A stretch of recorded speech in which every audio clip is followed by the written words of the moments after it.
Again in Phoebe engineers.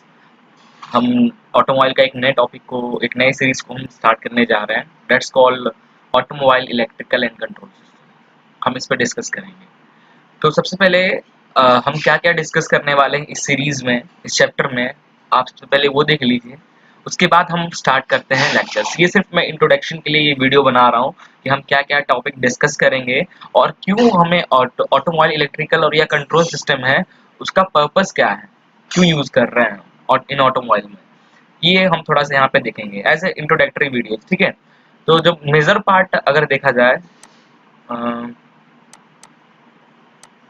Major part of electrical control system देखा जाए तो हम यहाँ पे पढ़ने वाले हैं स्टार्टर मोटर क्या होता है।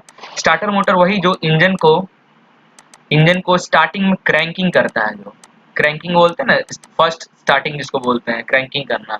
ठीक है, तो वो स्टार्टर मोटर। इग्निशन स्विच आपका स्टार्टर मोटर को ऑन करने के लिए भी हम जो स्विच का यूज करते हैं, दैट्स कॉल्ड इग्निशन स्विच। और ये दो तीन टाइप के स्विच होता है, एक मैकेनिकल स्विच, इलेक्ट्रिकल स्विच, ये भी सब हम इसमें डिस्कस करेंगे। ठीक है, सोलोनॉइड जो यूज होते हैं इलेक्ट्रिकल में।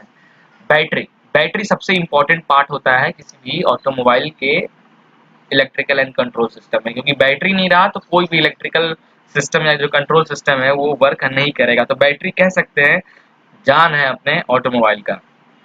हाँ, इंजन है इन द अलग से, मैकेनिकल सिस्टम में इंजन है, बट इन इलेक्ट्रिकल सिस्टम में देखा जाए तो बैटरी सबसे ज्यादा इंपॉर्टेंट है।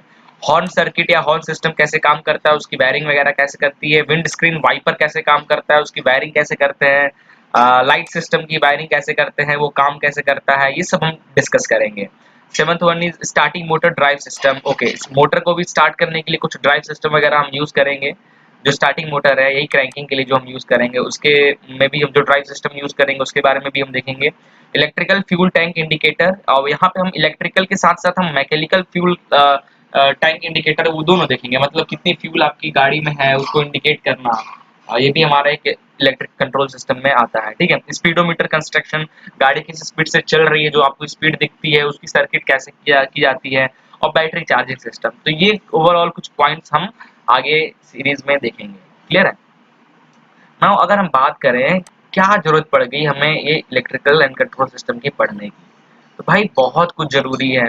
अगर ऑटोमोबाइल में क्यों जरूरी इलेक्ट्रिकल सिस्टम, आप ये लाइन पॉइंट पढ़ोगे आपको क्लियर हो जाएगा। ये सातों पॉइंट पढ़ोगे।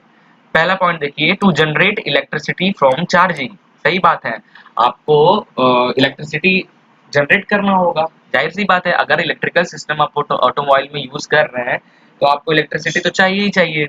Store electricity in the battery and then supply the same to the various unit. Yes, क्या करता है हमारे ऑटोमोबाइल के जो इंजन के थ्रू, तो जाहिर सी बात है अगर बैटरी को वर्क करना है तो चार्ज तो होना ही होगा। Battery charge store electric current store नहीं करेगा तो फिर वो सप्लाई कैसे करेगा, क्योंकि जब भी हम अपने व्हीकल्स को स्टार्टिंग में ऑन करते हैं तो हमें इसी बैटरी की जरूरत पड़ती है। इसी बैटरी के पावर से हम अपने स्टार्टर मोटर को इग्नाइट करते हैं। स्टार्टर मोटर स्टार्ट होता है तो वो रोटेट करता है, अपने क्रैंकिंग करता है, फर्स्ट क्रैंकिंग इफेक्ट देता है इंजन को, फिर इंजन स्टार्ट होता है। तो जाहिर सी बात है इलेक्ट्रिकल कंट्रोल सिस्टम में आपकी बैटरी तो जान है ही, क्योंकि ये आपके स्टार्टर मोटर के साथ साथ जो आपकी लाइटनिंग सिस्टम है, हॉर्न सिस्टम है, ये सबको पावर सप्लाई करता है। Supply current to the starting motor, जैसे कि मैंने अभी जस्ट ये चीज आपको बताया।